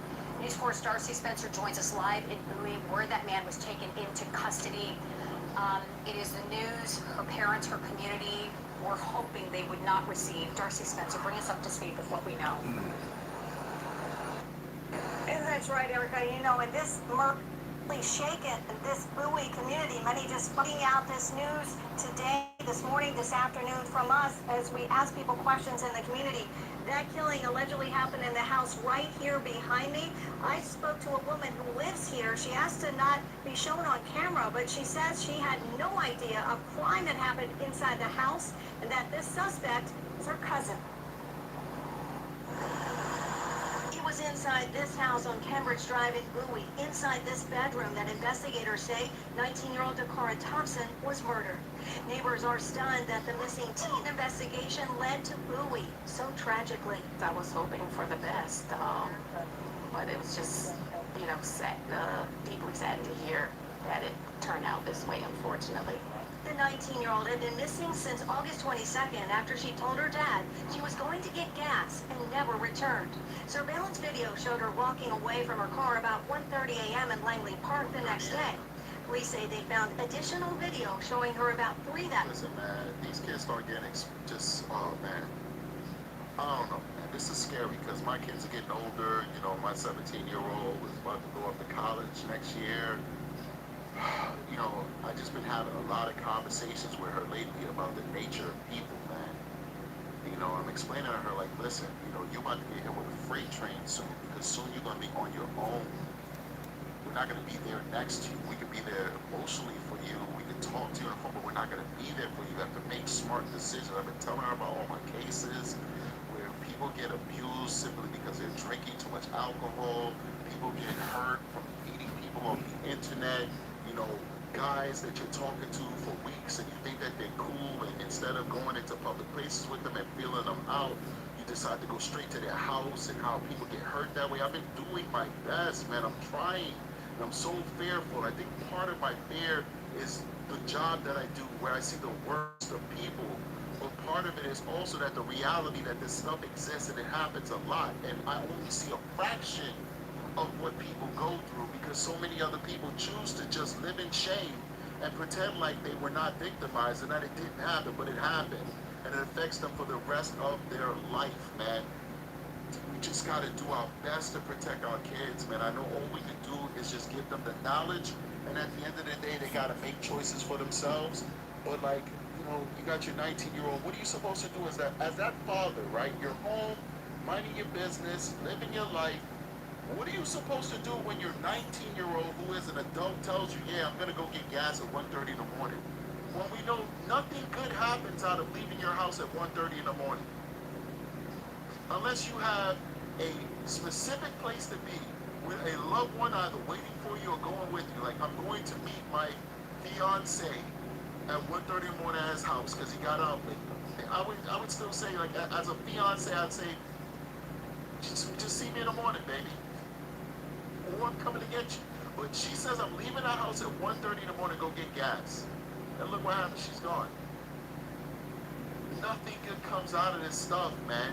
Nothing good comes out of it. Nothing.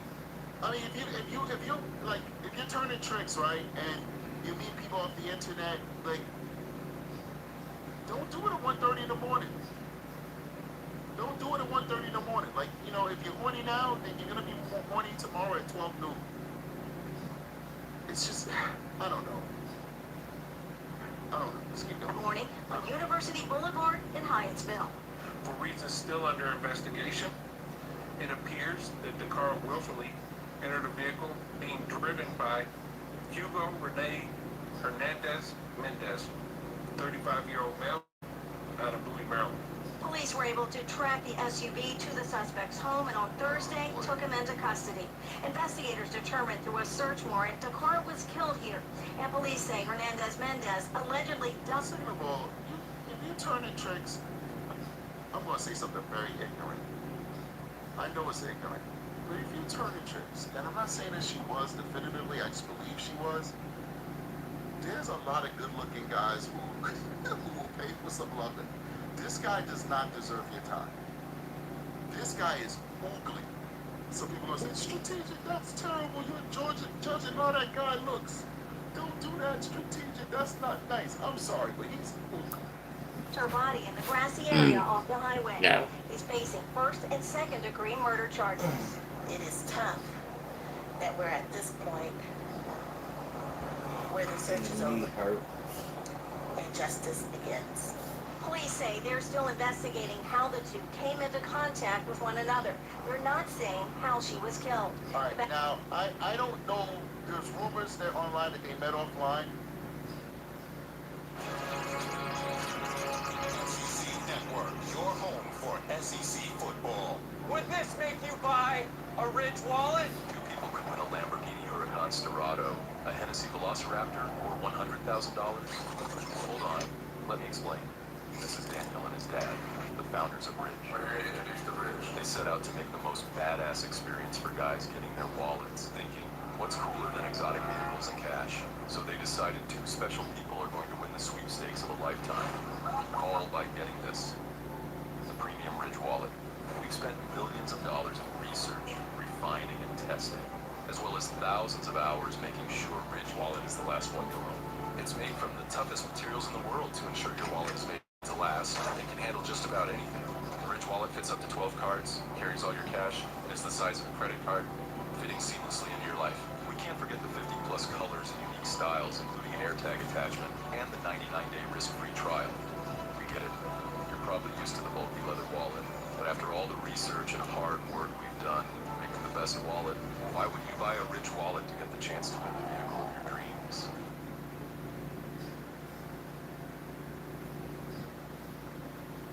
Offline. I don't know if they met offline. In my mind's eye, to me the way that looked like they met off the fly. Like he's in his car, he called her over, like, hey, come on over here, or something like that. They may very well have met offline. I don't know. I don't have any evidence of that. So to me, it looked like she went out there, you know, with bad intentions, like in terms of like, you know, going to trick or whatever. He saw her, he's like, yo, come on over here, and then they talked, and he's like, yo, you know, you trying to make some money? She's like, yeah, and then she just hopped in the car. That's what I'm thinking. Now, I hope that it was more complex than that. That it was like, hey, let's meet offline and all that stuff and whatever. I hope that it's more complex than that, but I actually don't have that much faith. I think it was just an off-the-fly thing, like, you know, but it looks like they might have known each other from online because he said he was supposed to meet his ex-girlfriend, but didn't meet the ex-girlfriend. Seems like, nah, he went out there with a purpose to meet somebody, and it just looks like it. It looks like more likely they probably met off some type of app, but let's keep going. Back in the neighborhood, several residents told News 4 they didn't recognize the suspect from his photo. They say a family lives in the home, and they're quiet. It's very troubling because, I mean, they've been over there for a couple of years, but just knowing that we have the magnitude just here, and this is a nice family community. Several neighbors saw the police activity Thursday morning, but had no idea it was connected to the Decara Thompson case. Many were shaken up by the news that she was allegedly killed in a home right on their street. It was really shocking to see, like, the police from like 6:30 in the morning in front of the house, blocking the street. You know, this is a nice community, but this happens in communities all across the country, because what ends up happening is that, you know, some people have the, you know, the titular, or however you say it, immigrant story. They come here, they work their butt off, they get into the middle class, they get their little house and all that good stuff in a nice community like this. And then you'll have like that cousin that is not as morally sound as this person who built a life in America, and they'll be like, yo, you know, I'm coming to America, I need a place to stay, or whatever. And then they'll be like, yeah, you can come stay with me. And now you have this person who's living in your community, staying with family, who's not a good person. And then this happens.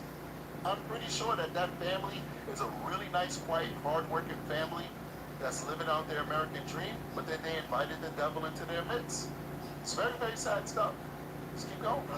And to hear about what happened to that poor girl, I'm really sorry for the family, and I really keep them in my prayers. I feel sorry for that father, man. Now, earlier today at a news conference, the chief said that there are no additional suspects, but this is an ongoing investigation. The suspect right now being held without bond. He's set to appear in court Monday afternoon. Back to you. Darcy Spencer live for us this afternoon. Darcy, thank you.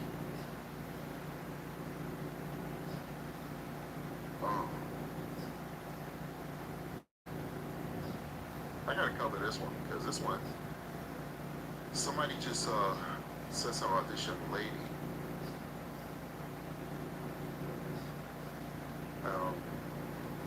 I gotta cover this. It's, her name is Irina Zarutska, and apparently she was ended on the Charlotte light rail. I want to cover that. So let's put that on the list, Aki. Let's put that on the list. All right. So I want to go ahead and get some family members who are talking about this. Let's see here. We got a line of angels on the right side and on the left side, God, and in the front and in the back, God. God, we know that you're able. And God, because we know that you're able, we need you now. God, we need your glory. Today we got a line of angels. Vigil. Now, I don't know about you, but I was a little disturbed, upset, mad, like this happened. Now, I don't know. All right, let's there's a few things here I want to cover, just like interviews from the family members and stuff like that. I think it's important to showcase this stuff. Which was her former employer, Legal B. Fisher, your council member that's here today in District 2. Somebody said one day they want me to go to Crime Con. What's Crime Con? What is that? Is that like where all the true crime people go? That'd be cool. I don't think anybody would know me. They're like, who is this guy? I don't know this guy. He's a strategic dude. And lastly, Shantria Thomas. She's an investigative journalist, and she's an OWN, which is the Oprah Winfrey Network affiliate. She will be interviewing the parents over the weekend, so you all will be able to see more of that. So now I just have something that I would like to say. I'm speaking out because I've had enough. Which was her former employer. Yeah, somebody, it's so true what they just said. They said, action to G, your whole life is a crime con. Yeah. I mean, people don't really let that sink in. Like, this is our second ever #1 at country radio. Thank y'all for supporting my music. This was called This Heart. Goes like this. Sink in. Like, my whole life is true crime. That's it. Like, you know, I go to work, true crime. I come on the internet, true crime. You know, my whole life is true crime. Let's keep going. Of course, Jessica Albert spoke with them earlier today and has what appears to be video of her from the morning after she went missing. Decara Thompson's parents just want her home. It's been hard. It's been hard. They say the 19-year-old went missing last Friday night after leaving her dad's house in Atlanta. It was real after 10 p.m. She said, Dad, I'll be back. Decara's father tried to contact her that night. So what was she doing all that time? Because she left at 10. But she was observed getting into this guy's car at around 1:30 a.m. That's the thing with these young people, you know, they get being 18, 19, and then they think they've grown, and they start taking advantage of that freedom that they didn't have when they were underneath our tutelage, right, as parents. But they don't understand that doesn't mean you're ready. You know, I think the greatest thing, and this is, we'll talk about it. I gotta find a way to phrase what I want to say that doesn't offend anybody, but it's the truth. It's the truth, but let's keep going. Says she told him she was getting gas at this station near their home and would be back. But the next day, she didn't return. So they tracked her car, a white 2013 Ford Edge, and found that it was here, parked in front of a fire hydrant near the intersection of Jasmine Terrace and Riggs Road in Langley Park. The police came to the scene. We did discover that all of her personal belongings were in her car, such as her purse, her credit card, her debit cards. She even had $60 cash. Decara's father gave News 4 this surveillance video allegedly taken from a home near where Decara's SUV was found. He says it appears to show her walking away from the car around 1:30 a.m. Saturday morning, about 3 hours after she left her father's. And she parked it. You saw her put the alarm on. You know, it's not like she just stepped out the car. She parked it. She put the alarm on. Home in Atlanta. Her parents say they haven't heard from or seen Decara since. Her phone was not left in her car, and her parents say it's been disabled. It's not like her at all. This is out of the norm for her. She's an introvert. She doesn't have an enormous amount of, like, a lot of friends that she hangs with or anything like that. And, like, we're really close. Prince George's County Police tell us they are investigating, but wouldn't she investigate? With women, you never can tell what they really look like because all these photos are all photoshopped and filters and stuff. This is a real photo. Look how beautiful this girl is. It's a real photo. Looks pretty too. Look how beautiful this girl is. Gorgeous. Sad, man. This guy stole future generations away from this family. She could have made beautiful kids, had a great career in public service, helping people, doing what she wants to do, been a great wife or girlfriend to a man. He stole a whole generation away from this family. He's trash, man. He's trash. He should not have been here. And I don't care whose feelings I hurt when I say that. He should not have been here. There are hungry people in Ecuador, hungry people in Venezuela, hungry people in Africa, hungry people in Zimbabwe, in Vietnam, in Myanmar, Burma, whatever, who would love to come to this country, follow all of our rules, all of our laws, work all day long, respect their neighbors, who would love the opportunity to come here.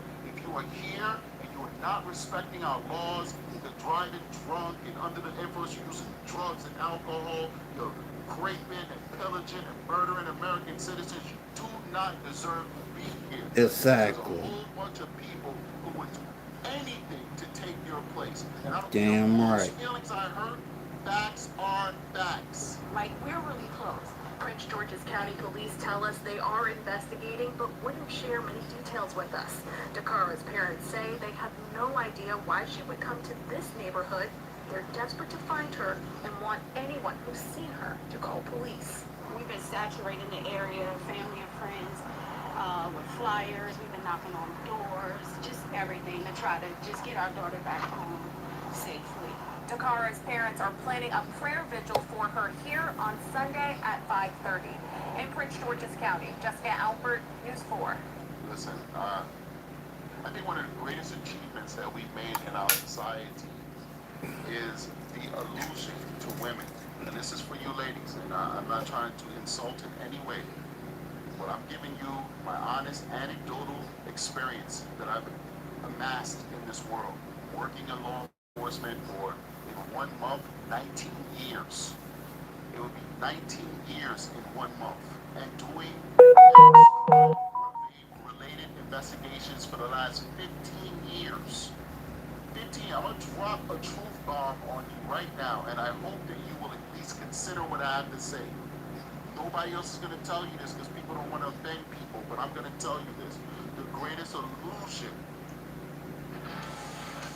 Granger knows that if you're a lineman in charge of keeping the lights on, you go to great lengths, and sometimes heights, to ensure People don't want to offend people, but I'm going to tell you this. The greatest illusion that we have made in our society is to give women the illusion that you are safe. For thousands of years, women have not been safe in this world. You would have to have weapons on you. You'd have to be escorted by men. You would probably stay in the house most of the time. And I'm not saying that's what we should do. I'm not saying in this modern times that women think that they're safe. You are not safe. Men are dangerous. We are dangerous to you. The problem is, not all men will hurt you. Not all men will hurt you. The problem is you don't know which men will and which men will not. That is the true danger of the situation.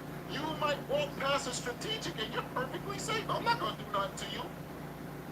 I like my hybrid. My 2018 hybrid that I bought off the lot that belongs to me. It may not be that new, but it's new to me. I like my Porsche.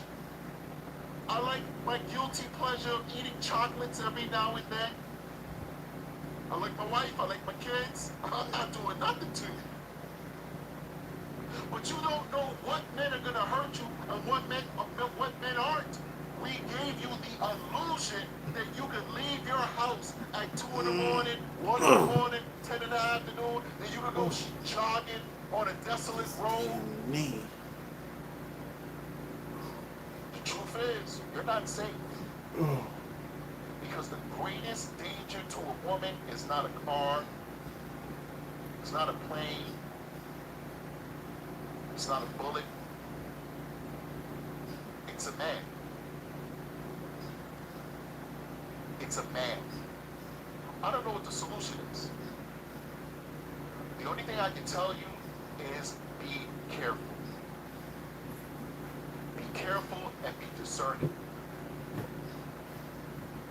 Don't go out there hopping in strange men's cars.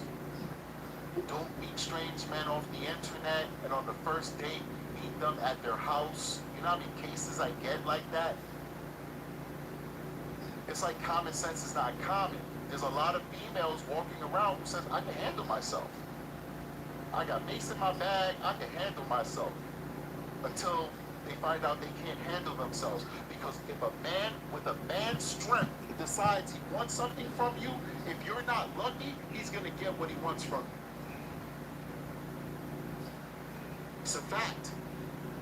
Unless you're in the 1% of women, the top 1% of women who are professional bodybuilders and mixed martial artists. Because even if you're a professional bodybuilder, if the average man punches you right here, you're gone. You're knocked out. Unless you're a top 1% of female who's a bodybuilder and a mixed martial artist. If a man wants something from you, and you're not lucky enough to get that vase or get that firearm or get that knife or whatever, and then be willing to use it, he's going to get what he wants from you. So how can you avoid this? Be smart, be discerning. Maybe you might want to reconsider jogging 4 in the morning in a desolate location. Maybe you want to reconsider meeting guys off the internet and going to their house on a first date. In this day and age, with this generation, maybe you'll never find love if you don't go on the internet, because that seems to be the way that people socialize now, how they date. But maybe you go to 2 and 3 dates, not at 11 o'clock in the night. Dates shouldn't start at 11 o'clock at night. Maybe you start your date at 6 p.m. Maybe you start your date at 7 p.m.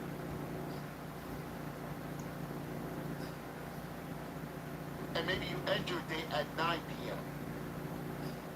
If a guy really likes you, he's going to go with that flow. He's going to let you dictate the pace of your comfortability.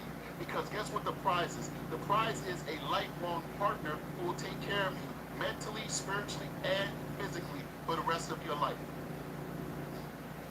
Taking your time is a small price to pay for an eternity of fulfillment.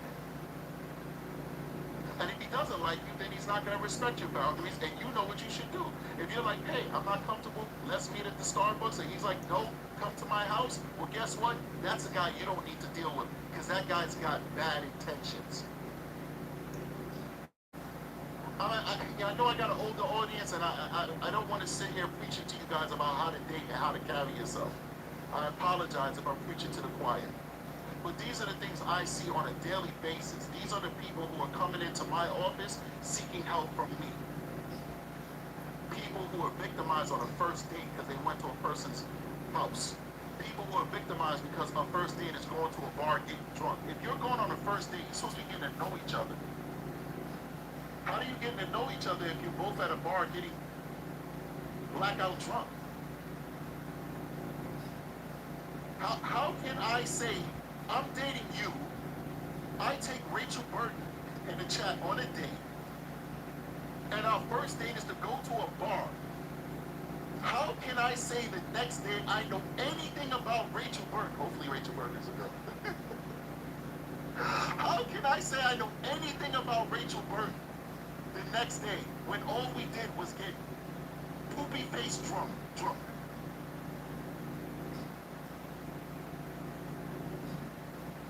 But guess what happens? People go on that first date, they get poopy-faced drunk. You guys know I say poopy-faced because I'm talking up YouTube speak. I'm not trying to hurt the YouTube gods. Then things happen that people don't want to happen, and then they say, oh, I think I was assaulted.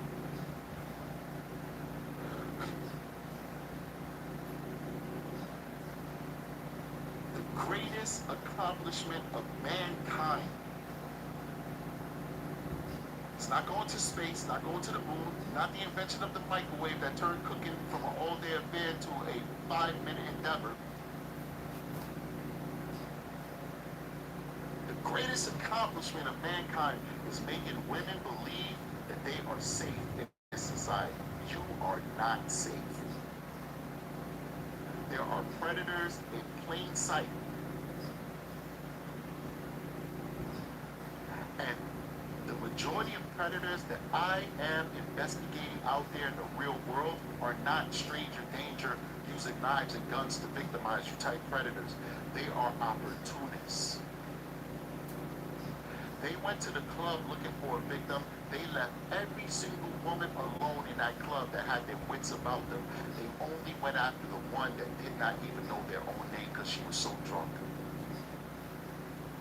I've been using BetterHelp since 2020 when I needed to find a therapist but couldn't leave my house. It is a process. Because she was so drunk. They were not interested in dragging somebody with a mask on their face or with weapons. No, when I look at that video, when I do that investigation and I look at that video, I see them simply leading and guiding their victim with them. And that victim is so intoxicated, they don't even know what they're doing. That is the face of the new predators of 2025. They're not using guns, they're not using knives, they're using finesse, and they're opportunists. They're opportunists. I'll say it one more time, and I'm going to end this live. The greatest threat to women in 2025 is the same threat that existed 3,000 years ago, and that is a man. Women need to be discerning. Women need to be careful. Women need to keep their wits about them as they navigate this world. You want to go out and drink with your friends? Make sure you have a plan. And that plan should be, we start our night together and we end our night together. I'll tell you one more. Damn right. We came together, we leave together. Exactly. The best I can. They said they're going to call me a feminist for this. I'm not a feminist. I am not. What I am is a realist. And this is what I see in my daily basis in my job. This is what I see. I'm telling you what I see. If it was something different, I'll tell you something different. If women was out there victimizing men, I'd say, hey, be careful, man. These women are crazy. They'll victimize you. It's not what I see. There's another thing I see, and I really want to bring this to your attention, guys, before we go. So then you have the young ladies who are smart enough to say, we're going to look out for each other. We're going out as a group. We're going to protect each other. Great. That's what all women should be doing. All women should be protecting each other. And I see two things happen. Two different scenarios. They go out as a group, 5 female friends. They're sober. They say, we're going out to drink. We're going to have a great time. We're going to make sure that we come home together, right? They go out, they get drunk, and then that's when things fall apart. One girl starts dealing with a guy, and the friends go and say, hey, you know what? Just take his number and, come home with us. And then that friend is a belligerent drunk and says, nah, I'm good, I'm staying here. And she calls my office and says she was a victim the next day. The other one is, they go out, they have a good time, and one friend says, hey, my husband says it's getting late, I want to go home. The other one says, my boyfriend is waiting for me so we can have the rest of the party tonight. The other one says, I got work in the morning. All right, all of them are like, except for one is like, hey, it's time for us to go home. It's 2 in the morning, it's 3 in the morning. We've been partying all day, partying all night, getting drunk all night. It's time to go home. But that fifth friend says, no, I'm not done partying, I want to stay. And then the 4 other ones say, okay, have a great night, and they leave that last one by themselves, and then that next one is calling me up the next day saying, hey, listen, I need some help, I was victimized. I think that if you leave together, you need to return home together. And if Exactly. you gotta beat that friend up to bring them home, then that's what you need to do. If Yeah. that friend has to fight you to stay, then you did everything you could. I don't know what the solution is, but we get a lot of that. They'll implement the plan I'm saying that you should implement. Go to have a plan, who's the designated driver, who's not going to drink as much as everybody else, so you have the wits about them. And then even with that foolproof plan, we still see it break down. There's always that one who says, no, I'm staying, even though everybody else has says, no, it's time to go home. I don't know what the solution is. But if I'm a female and I'm a part of that friend group, I'm going to drag that friend out of that club. Because I'd rather drag you out the club and you upset with me at that moment than to find out the next day that you was a victim. Because guess what? The same friends that that person disagreed with and said, I'm staying, you guys are prudes, you guys suck, we came out here to have a good time and you want to stay. That same friend is the one who's going to be calling them up the next day asking for their support, saying, hey, listen, I was a victim of the crime.